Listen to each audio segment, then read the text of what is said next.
عالمی ادارہ صحت کے تحت ہر سال 10 اکتوبر کو دماغی صحت کا عالمی دن منایا جاتا ہے۔ پاکستان مینٹل ہیلتھ ایسوسی ایشن کے مطابق ملک میں 1.5 کروڑ سے زائد افراد کسی نہ کسی ذہنی مرض کا شکار ہیں۔ ذہنی امراض کا شکار ہونے والوں میں زیادہ بڑی تعداد خواتین کی ہے۔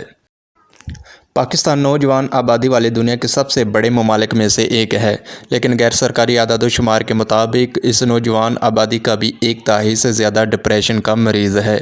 اس کی بڑی وجوہات میں گزشتہ 2 دہائیوں میں ملک کی سیکیورٹی صورتحال، غربت اور بے روزگاری کو قرار دیا جاتا ہے۔ اس قدر بڑی تعداد میں ذہنی مریض ہونے کے باوجود عالمی ادارہ صحت کے مطابق پاکستان میں ذہنی امراض کے لیے صرف 5 ہسپتال ہیں اور پورے ملک میں موجود ذہنی امراض کے لیے موجود سہولیات میں سے محض 1% بچوں اور نوجوانوں کے لیے ہیں۔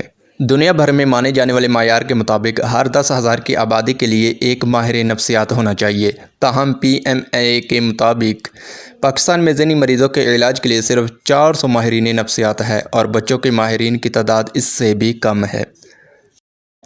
اگر کوئی شخص ذہنی صحت کے حوالے سے پریشان ہو، خود کو اکیلا اکیلا محسوس کر رہا ہو، زندگی سے مایوس ہو چکا ہو اور خودکشی کا سوچ رہا ہو، تو اسے ایسا ماحول فراہم کریں جہاں انہیں کھل کے بات کرنے کا حوصلہ ملے اور انہیں لگے کہ آپ واقعی ان کی مدد کرنا چاہتے ہیں۔ سب سے مشکل کام یہی ہے کہ آپ ان کے ساتھ ایسا رابطہ قائم کریں جہاں وہ آپ کو بتا سکیں کہ وہ کیا محسوس کر رہے ہیں۔